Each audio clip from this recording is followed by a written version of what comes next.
자, 대선 패배 이후에 오랜만에 모습이 드러났군요. 이준석 의원입니다. SNS에 현 정부의 빚 탕감과 그리고 이른바 이 현금 지원 정책을 강하게 비판했습니다.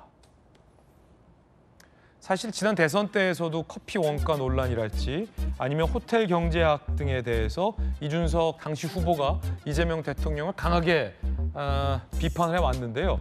바우처 경제, 쿠폰 경제는 결국 단기 소비를 유도하기 위해 국가가 빚을 내서 현금을 남발하는 방식이다. 코로나19에도 결국 일회성 소비에 그쳤고 승수효과는 실현되지 않았다. 국가 경제는 실험이 아니다. 라고 글을 올렸습니다. 그러면서 이 빚 탕감에 대해서도 모럴 해저드, 도덕적 해이를 유발한다라며 강하게 비판을 했습니다.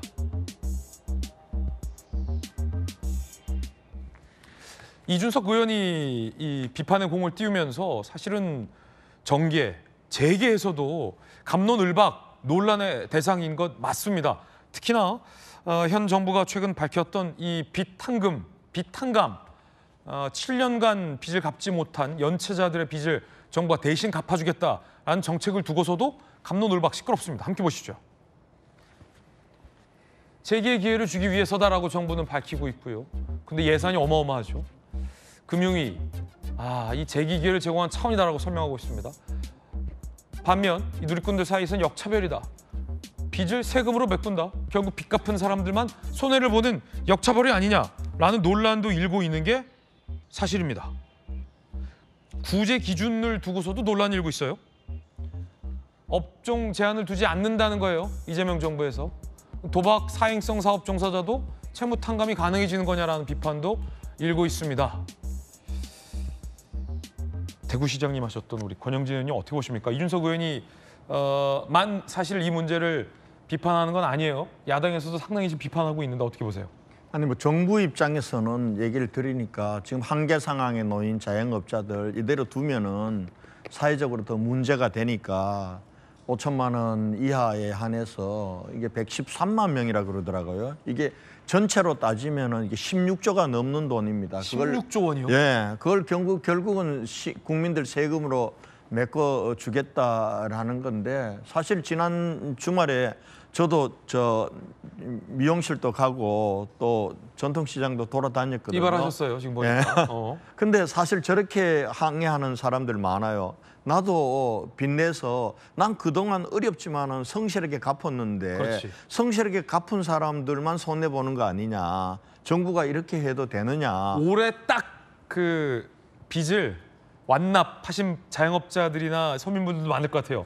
그렇죠. 밤낮 없이 일해서 그럼요. 한 3년간 갚아오다가 올해 딱 마지막 딱 갚은 분들도 꽤 많을 것 같아요. 그래서 그런 거와 관련해서는 이런 문제를 야당에서 문제 제기하는 건 충분히 정부 여당이 잘 받아들여야 됩니다. 네네. 그걸 가지고 뭐 마치 자영업자들 생각 안 하는 것처럼 그렇게 치부해버릴 문제는 아니라고 보고요. 그러면 어떻게 할 거냐예요. 그동안 성실하게 정말 자영업자들이 뭐 여유가 있어서 빚을 갚았겠습니까? 그래도 자기가 국가로부터 진 빚을 성실하게 갚았던 어려움을 무릅쓰고 이분들 다 덜 먹고 덜 쓰고 허리띠 졸라가면서 빚 갚은 사람들 이 사람들만 손해보는 것처럼 하는 세상 그런 나라를 만들면 안 되잖아요. 그러면은 정말 이번에 탕감을 해주더라도 정말 탕감해 줄 사람이 맞는지에 대해서 아마 정밀하게 조사를 해야 될 거예요. 그리고 그러면은 빚을 성실하게 갚았던 사람들에게는 어떤 그 사람들에게는 국가가 혜택을 줄 거냐. 네네. 이런 문제까지를 고민하지 않고 그냥 이게 뭐 당장 빚 탕감해 주면 표는 되니까요. 이런 식으로 만약에 한다 그러면 아마 우리 사회 모랄 해저드라든지 또 국민들 간에 그것으로 인한 갈등과 위화감이 아마 16조 이상으로 생길 거다라고 봅니다. 이 빚을 연체 빚을 갚아주는 것도 이 정부가 빚을 내서 갚아주는 거라 쉽게 설명하면 우리 국민들이 결국은 다 갚아 나가야 할 이 부담으로 돌아오는 건데 뭐 전 국민 한 90%가 최소 25만 원에 이 지역 화폐 등을 지원받는 것 또한 이 정부의 어떤 예산 부담으로 좀 돌아온다라는 우려도 제기되고 있습니다. 김관선 변호사님 어떻게 보십니까? 아까 이제 바우처 경제, 쿠폰 경제하고요. 그다음에 이제 비탄감한 그 두 가지를 좀 말씀을 드리려고 하는데, 바우처 쿠폰 경제가 실질적으로 뭔 효과가 있었나요? 그건 단순히 일회성이거든요. 그러면 지속적으로 이제 경제가 굴러갈 수 있는 그런 정책이 제일 중요한데, 이런 쿠폰 해서 그냥 쓰게 해요. 그 소비로 되는데, 또 소비는 일부 되겠죠.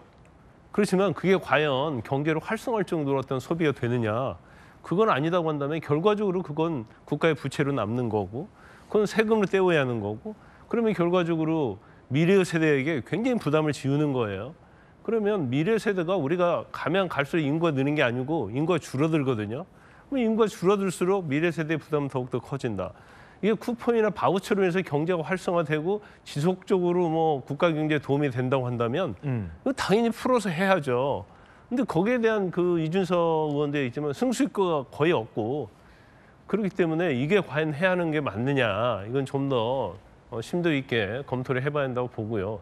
그다음에 이제 비탄감과 관련해서도 사실은 이게 그냥 빚을 없는 걸로 해주는 게 아니고 국가가 대신 빚을 떠안는 거거든요. 네. 그리고 5천만 원에 대해서 탕감을 해준다는 것은 5천만 원에 대신 국가가 갚아주는 거잖아요. 그러면 이것도 또 마찬가지죠. 그러면 두 가지죠. 도덕적 해이. 도덕적 해이. 아, 이거 뭐 버티면 갚아주더라. 그럼 이제 우리가 뭐를 해주더라고 하잖아요. 괜히 갚았다 뭐 이런 그렇죠. 거요. 그다음에 형평성의 문제죠. 우리 은행에서 빚이 있는데 정말 너무 힘들어요. 못 갚을 것 같아. 그 제3자한테 돈을 빌려서 갚았어요. 그러면 아마 사채는 인정하지 않을 거예요. 지금 비탄감은 금융기관과 관련된 거거든요. 그러면 정말 성실하게 밤낮으로 택배 일하고 해서 열심히 갚은 사람 입장에서 보면 정말 우라통 터질 일이죠. 이거 자체는. 그래서 또 과연 비탄감을 해줬을 때 이제 그분들에 대해서 이제 이후에 어떻게 관리를 하느냐. 비탄감을 해준다고 해서 바로 돌아와서 뭘 잘할 수 있는 건 아니거든요. 또 경우에 따라서는 제가 볼 때는 그래요. 만약 비탄감을 해준다 하더라도 사업을 하다가 암이랄지 질병에 걸렸다랄지 정말로 불가피한 경우가 있을 거 아닙니까? 그래서 재기가 어려워. 다시 재기한다는 것이 어려운. 이거 좀 선별적으로 좀 해야 한다. 그다음에 사행성과 관련된 사업한 사람들, 이것은 문제가 있는 거잖아요. 예. 그럼 그런 사람들은 적어도 배제를 해야 하는데 이걸 모르겠어요. 그걸 뭐 어떤 선별하기 어려워서 그런지 모르겠지만 일률적으로 사행성업을 한다랄지, 그다음에 굉장히 낭비적, 소비적 행태가 있는 사람, 이런 사람까지 다 합쳐서 빚을 탕감을 다 해줘버리고 그걸 결과적으로 세금을 메꾸고 국가 부채를 늘리는, 이렇게 자체가 의도는 좋을지 모르겠지만 절차나 과정에 있어서 좀 더 숙고를 하고 당선이 됐다고 해서 이걸 빨리 시행하는 게 중요한 것이 아니고 절차적 과정에 있어서 상당히 많은 심도 있게 고려를 해야 하는데 이게 일률적으로 이렇게 하는 것이 과연 맞는지 모르겠어요. 복경 의원님 어떻게 보십니까? 모든 정책이 절대적으로 옳다, 100% 효과가 있다, 이렇게 확신이 된다면 얼마나 좋겠습니까? 우리가 그동안 복지 정책을 이야기할 때 보편적 복지가 맞냐, 선별적 복지가 맞냐, 그리고 우리가 지금 복지국가를 지향할 때냐, 아직은 성장을 향해서 가야 된다, 이런 논쟁의 과정 속에 있었어요. 저는 비슷하다고 생각합니다. 쿠폰 경제라고 얘기하는 것, 결국은 이제 지역화폐 논쟁으로 다시 돌아갈 수밖에 없는 것인데, 지역화폐의 효과가 있었느냐 없었느냐는 바라보는 입장과 각도에 따라서 좀 다른 것 같아요. 그런데 보편적으로 보면 지역화폐는 지역 경제에는 선순환 효과가 있다라는 것이고, 예를 들면 저희 아산시에 4월 2일 날 아산시장 재선거를 통해서 새로운 시장이 뽑혔고, 이때 이제 지역화폐 발행 액수를 늘렸습니다. 이 효과가 전통시장부터 나아지는 거예요. 그리고 시민들이 이제 지역화폐 늘어났으니까라는 어떤 안심감이 들어서 소비를 조금이라도 더 하게 되는, 유도하게 되는 이런 효과가 있습니다. 그래서 이 효과가 있다 없다라는 논쟁보다는 이것이 가질 수 있는 긍정성을 정부에서는 먼저 바라보고 그러하기 때문에 이 정책을 선택했다라고 생각해 주시면 좋을 것 같고요. 그다음에 우리 비탄감도 마찬가지입니다. 우리 탕감 대상자들이 과잉 소비 때문에만 된 부분들이 아니고 갑자기 어떤 질병 때문에 빚을 도저히 갚을 수 없는 이런 상황이 되고, 또 어떤 사람들은 사기를 당해서 도저히 일어날 수 없는 상황이 되고, 그러지 않습니까? 7년 동안 연체가 되었다라고 하면 그 사람은 7년 동안 이미 연체의 지옥에서 빠져 있었던 거예요. 그러니까 우리 사회가 아까 처음 드렸던 말씀으로 돌아가면 우리가 차상위 계층을 두고 기초생활 수급자를 두고 재정 지원을 하지 않습니까? 우리 사회에서. 그런 것처럼 이분들이 사회적 낙오자가 되지 않고 사회적으로 다시 출발할 수 있도록 하는 이러한 구제책의 하나의 한 방법으로서 이번에 선택을 했고, 왜 지금이냐라고 한다면 지금 민생이 너무 어려워요. 우리 권 의원님께서도 잘 아시겠지만 전통시장의 사람 숫자가 과거에 비해서 뚝 떨어졌습니다. 그게 이제 우리 민생 경제를 뭐 단적으로 보여주는 현장이거든요.